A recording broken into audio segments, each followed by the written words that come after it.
Hello friends, welcome to ಸ್ಪರ್ಧಾ champion. Friends, ಈ ವಿಡಿಯೋದಲ್ಲಿ ಜೂನ್ 8ರ ಪ್ರಚಲಿತ ಘಟನೆಗಳ ಬಗ್ಗೆ ತಿಳ್ಕೊಳ್ಳೋಣ. ಈ ವಿಡಿಯೋ ಸ್ಟಾರ್ಟ್ ಮಾಡೋಕ್ಕಿಂತ ಮುಂಚೆ ನೀವಿನ್ನು ನಮ್ಮ ಚಾನೆಲ್ನ ಸಬ್ಸ್ಕ್ರೈಬ್ ಮಾಡಿಲ್ಲ ಅಂತ ಹೇಳಿದ್ರೆ ಸಬ್ಸ್ಕ್ರೈಬ್ ಮಾಡ್ಕೊಳ್ಳಿ. ಹಾಗೆ ನಮ್ಮ ಎಲ್ಲ ವಿಡಿಯೋಗಳ ನೋಟಿಫಿಕೇಶನ್ಗಾಗಿ ಕೆಳಗೆ ಕಾಣಿಸ್ತಿರುವ ಬೆಲ್ ಐಕನ್ ಮೇಲೆ ಕ್ಲಿಕ್ ಮಾಡಿ. ನಿನ್ನೆ ಕೇಳಿದ ಪ್ರಶ್ನೆಗೆ ಉತ್ತರ. First question. ಕೇಂದ್ರ ಸಾಮಾಜಿಕ ನ್ಯಾಯ ಮತ್ತು ಸಬಲೀಕರಣ ಸಚಿವ ಶ್ರೀ ತಾವರ್ಚಂದ್ ಗೆಹ್ಲೋಟ್ ವಾಸ್ತವಿಕವಾಗಿ ಒಂದು ಉಪಕ್ರಮವನ್ನು ಪ್ರಾರಂಭಿಸಿದರು. ಆ ಉಪಕ್ರಮದ ಹೆಸರೇನು? ಸರಿಯಾದ ಉತ್ತರ ಸೇಜ್, SAGE. Second question. ಮೊದಲ ವಿಶ್ವ ಕೀಟ ದಿನವನ್ನು ಡ್ಯಾಶ್ ರಲ್ಲಿ ಗುರುತಿಸಲಾಯಿತು. ಸರಿಯಾದ ಉತ್ತರ ಮೊದಲ ವಿಶ್ವ ಕೀಟ ದಿನವನ್ನು 2017ರಲ್ಲಿ ಗುರುತಿಸಲಾಯಿತು.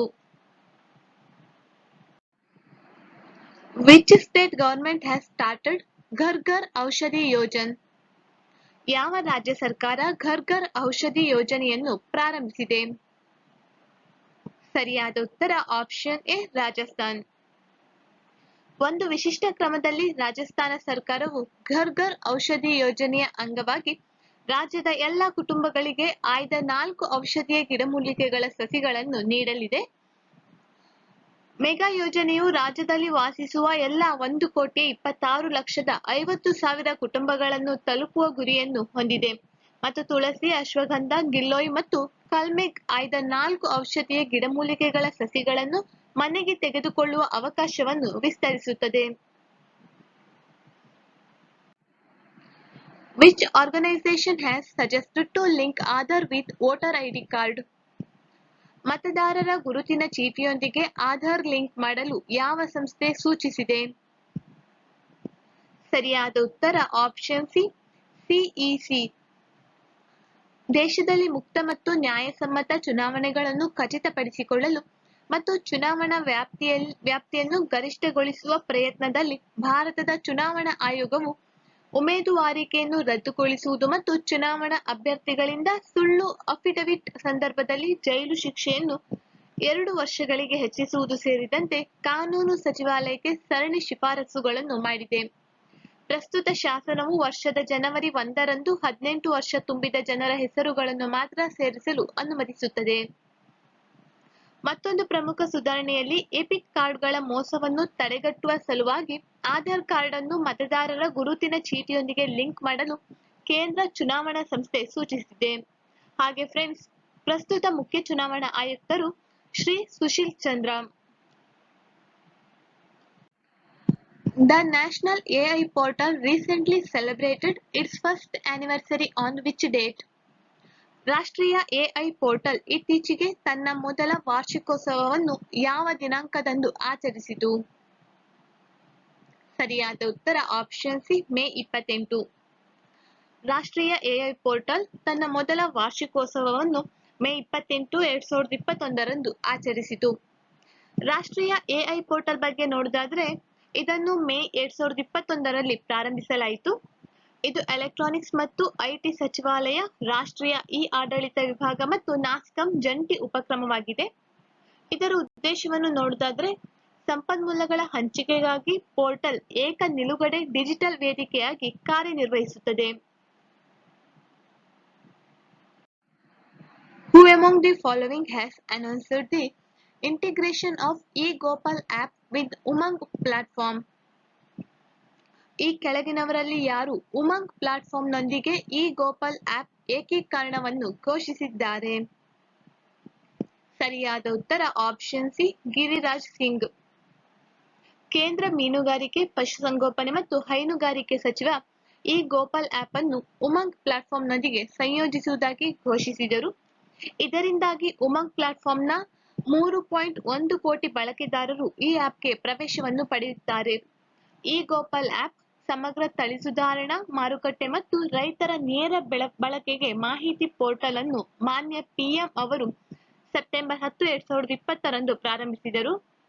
ದನ ಮತ್ತು ಡೈರಿ ಕ್ಷೇತ್ರಕ್ಕೆ ರಾಷ್ಟ್ರೀಯ ಪ್ರಶಸ್ತಿಗಳಾದ ಗೋಪಾಲ್ ರತ್ನ ಪ್ರಶಸ್ತಿಗಳನ್ನು ಪ್ರಾರಂಭಿಸುವುದಾಗಿ ಸಚಿವ ಗಿರಿರಾಜ್ ಸಿಂಗ್ ಅವರು ಘೋಷಿಸಿದರು. Eagle Act, which was making news recently, is associated with which country? ಇತ್ತೀಚೆಗೆ ಸುದ್ದಿ ಮಾಡುತ್ತಿದ್ದ ಈಗಲ್ ಆಕ್ಟ್ ಯಾವ ದೇಶದೊಂದಿಗೆ ಸಂಬಂಧ ಹೊಂದಿದೆ? ಸರಿಯಾದ ಉತ್ತರ ಆಪ್ಷನ್ ಬಿ ಯುಎಸ್ಎ. ಉದ್ಯೋಗ ಆಧಾರಿತ ಹಸಿರು ಕಾರ್ಡ್ನಲ್ಲಿನ ಪ್ರತಿ ದೇಶ ಕ್ಯಾಪ್ ಅನ್ನು ತೆಗೆದುಹಾಕಲು ಯುಎಸ್ ಹೌಸ್ ಆಫ್ ರೆಪ್ರೆಸೆಂಟೇಟಿವ್ಸ್ನಲ್ಲಿ ಉಭಯ ಪಕ್ಷೀಯ ಶಾಸನವನ್ನು ಪುನಃ ಪರಿಚಯಿಸಲಾಯಿತು. ಹಾಗೆ ಈ ಹೊಸ ಕಾನೂನನ್ನು ಈಗಲ್ ಆಕ್ಟ್ 2021 ಎಂದು ಕರೆಯಲಾಗುತ್ತದೆ. ಪ್ರಸ್ತುತ ಯುನೈಟೆಡ್ ಸ್ಟೇಟ್ಸ್ ವೀಸಾ ವಿತರಣೆಯಲ್ಲಿ ಪ್ರತಿ ದೇಶಕ್ಕೆ 7% ಮಿತಿ ಇದೆ. ಈ ಕಾನೂನನ್ನು ಸೆನೆಟ್ ತೆರವುಗೊಳಿಸಿದರೆ ಇದು ದೇಶಕ್ಕೆ ವಲಸೆ ಹೋಗಲು ಬಯಸುವ ಬಹಳಷ್ಟು ಭಾರತೀಯ ವೃತ್ತಿಪರರಿಗೆ ಮತ್ತು ಅವರ ಕುಟುಂಬ ಸದಸ್ಯರಿಗೆ ಪ್ರಯೋಜನವನ್ನು ನೀಡುತ್ತದೆ. What is the main objective of the chip of technique that has been developed recently? ಇತ್ತೀಚೆಗೆ ಅಭಿವೃದ್ಧಿಪಡಿಸಿರುವ ಚಿಪ್ ಆಫ್ ಟೆಕ್ನಿಕ್ನ ಮುಖ್ಯ ಉದ್ದೇಶವೇನು? ಸರಿಯಾದ ಉತ್ತರ ಆಪ್ಷನ್ ಎ ಡಾಟಾ ರೆಟ್ರಿವಲ್. ಹೈದರಾಬಾದ್ನ ಸೆಂಟ್ರಲ್ ಫೋರೆನ್ಸಿಕ್ ಸೈನ್ಸ್ ಲ್ಯಾಬೊರೇಟರಿಯಲ್ಲಿ ವಿಜ್ಞಾನಿಗಳು ಸ್ಥಳೀಯ ಚಿಪ್ ಆಫ್ ತಂತ್ರವನ್ನು ಅಭಿವೃದ್ಧಿಪಡಿಸಿದ್ದಾರೆ. ಇದರ ಉದ್ದೇಶವನ್ನು ನೋಡೋದಾದ್ರೆ ಲಾಕ್ ಮತ್ತು ತೀವ್ರವಾಗಿ ಹಾನಿಗೊಳಗಾದ ಸ್ಮಾರ್ಟ್ ಸೆಲ್ ಫೋನ್ಗಳಿಂದ ಎನ್ಕ್ರಿಪ್ಟ್ ಮಾಡಿದ ಡೇಟಾವನ್ನು ಹಿಂಪಡೆಯುವುದು ಈ ತಂತ್ರದ ಮುಖ್ಯ ಉದ್ದೇಶವಾಗಿದೆ. ಅಪರಾಧಿಗಳ ವಿರುದ್ಧ ವಿಶ್ವಾಸಾರ್ಹ ಸಾಕ್ಷ್ಯಗಳನ್ನು ತಯಾರಿಸಲು ಇದು ತನಿಖಾ ಸಂಸ್ಥೆಗಳಿಗೆ ಪ್ರಯೋಜನವನ್ನು ನೀಡುತ್ತದೆ.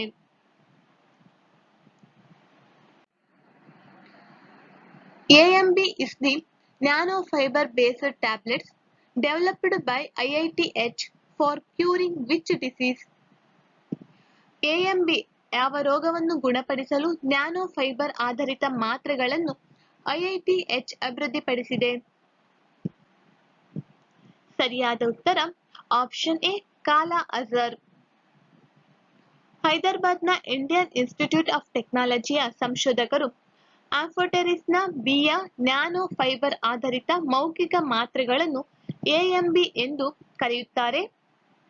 ಕಲಾ ಅಜರ್ ಅನ್ನು ಗುಣಪಡಿಸಲು ಆಂಫೋಟೆರಿಸಿನ್ ಬಿಯ ನ್ಯಾನೋ ಫೈಬ್ರಸ್ ಮೌಖಿಕ ಮಾತ್ರೆಗಳನ್ನು ತಯಾರಿಸುವ ಮೊದಲ ಪ್ರಯತ್ನ ಇದಾಗಿದೆ. ಕಲಾ ಅಜರ್ ಚಿಕಿತ್ಸೆಯನ್ನು ಪ್ರಸ್ತುತ ಮ್ಯೂಕಾರ್ಮೈಕೋಸಿಸ್ ಚಿಕಿತ್ಸೆಯಾಗಿ ಬಳಸಲಾಗುತ್ತಿರುವುದರಿಂದ ಕೋವಿಡ್ ಚಿಕಿತ್ಸೆಯ ನಂತರದ ಶಿಲೀಂಧ್ರಗಳ ಸೋಂಕಿಗೆ ಚಿಕಿತ್ಸೆ ನೀಡಲು ಇದನ್ನು ಬಳಸಬಹುದು.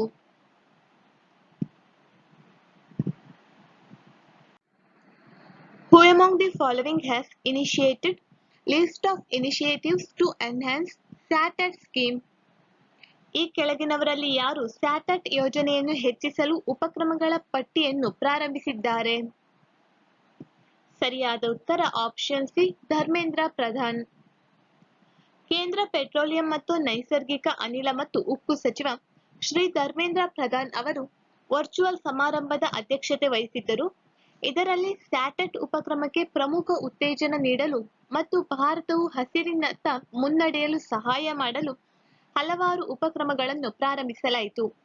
ಇದರಲ್ಲಿ ಸ್ಯಾಟಟ್ ಯೋಜನೆಯ ಉತ್ತೇಜನ ಮತ್ತು ಅಭಿವೃದ್ಧಿಗಾಗಿ Indian oil, HPCL, BPCL, GAIL and IGL ಸೇರಿದಂತೆ ತೈಲ ಮತ್ತು ಅನಿಲ ಪ್ರಮುಖರ ಸಹಕಾರ ಒಪ್ಪಂದಕ್ಕೆ ಸಹಿ ಹಾಕುವುದು ಕೂಡ ಸೇರಿದೆ. ಸ್ಯಾಟಟ್ ಯೋಜನೆಯು ಸಂಕುಚಿತ ಜೈವಿಕ ಅನಿಲ ಉತ್ಪಾದನಾ ಘಟಕಗಳನ್ನು ಸ್ಥಾಪಿಸುವ ಮತ್ತು ಹಸಿರು ಇಂಧನವಾಗಿ ಬಳಸಲು CBGಯನ್ನು ಮಾರುಕಟ್ಟೆಯಲ್ಲಿ ಲಭ್ಯವಾಗುವಂತೆ ಮಾಡುವ ಗುರಿಯನ್ನು ಹೊಂದಿದೆ. Which institution gave approval to China's Sinovac COVID vaccine for emergency use listing? ತುರ್ತು ಬಳಕೆ ಪಟ್ಟಿಗಾಗಿ ಚೀನಾದ ಸಿನೋವಾಕ್ ಕೋವಿಡ್ ಲಸಿಕೆಗೆ ಯಾವ ಸಂಸ್ಥೆ ಅನುಮೋದನೆ ನೀಡಿದೆ? ಸರಿಯಾದ ಉತ್ತರ ಆಪ್ಷನ್ ಸಿ WHO. ತುರ್ತು ಬಳಕೆಗಾಗಿ ಚೀನಾದ ಸಿನೋವಾಕ್ ಕೋವಿಡ್ ಲಸಿಕೆಗೆ ವಿಶ್ವ ಆರೋಗ್ಯ ಸಂಸ್ಥೆ ಅನುಮೋದನೆಯನ್ನು ನೀಡಿದೆ. ಸಿನೋಫಾರ್ಮ್ ನಂತರ WHOನಿಂದ ಹಸಿರು ಬೆಳಕನ್ನು ಪಡೆದ ಎರಡನೇ ಚೀನಿ ಲಸಿಕೆ ಇದಾಗಿದೆ.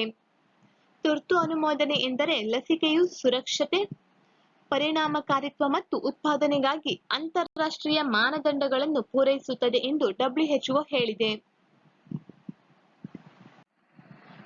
Which state government has launched new plans of Kaliyagnar 97th birthday? ಕಲಿಯಾಗ್ನರ್ ಅವರ 97ನೇ ಜನ್ಮದಿನದಂದು ಯಾವ ರಾಜ್ಯ ಸರ್ಕಾರ ಹೊಸ ಯೋಜನೆಗಳನ್ನು ಪ್ರಾರಂಭಿಸಿದೆ? ಫ್ರೆಂಡ್ಸ್, ಇದಕ್ಕೆ ಸರಿಯಾದ ಉತ್ತರ ಆಪ್ಷನ್ ಸಿ ತಮಿಳುನಾಡು. ಕಲಿಯಾಗ್ನರ್ ಅವರ 97ನೇ ಹುಟ್ಟುಹಬ್ಬದ ಆಚರಣೆಗೆ ತಮಿಳುನಾಡು ಸರ್ಕಾರ ಹೊಸ ಯೋಜನೆಗಳನ್ನು ಪರಿಚಯಿಸಿದೆ.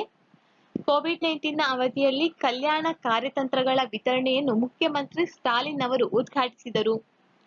ದಕ್ಷಿಣ ಚೆನ್ನೈನಲ್ಲಿ ವಾಸಿಸುವ ಜನರ ಬಹುಮಾನಕ್ಕಾಗಿ 500 ಹಾಸಿಗೆಗಳ ಮಲ್ಟಿ ಸ್ಪೆಷಲಿಸ್ಟ್ ವೈದ್ಯಕೀಯ ಕೇಂದ್ರವನ್ನು 250 ಕೋಟಿ ರು ಮೌಲ್ಯದಲ್ಲಿ ವಿನ್ಯಾಸಗೊಳಿಸಲಾಗುವುದು ಎಂದು ಸರ್ಕಾರ ಉಲ್ಲೇಖಿಸಿದೆ.